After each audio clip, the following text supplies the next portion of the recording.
دیکھیے جناب، اگر آپ گدھ سے دوستی رکھیں گے اور اس کا ساتھ نبھائیں گے تو آپ کسی مردار کے پاس ہی پائے جائیں گے، کیونکہ گدھ جو ہے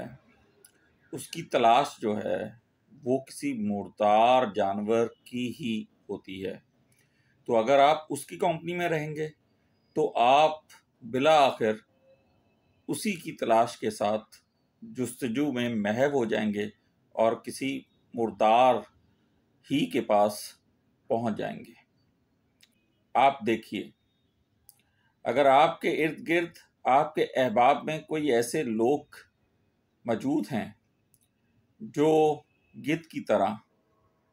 کسی مردار کی تلاش میں ہیں اور ان کی منزل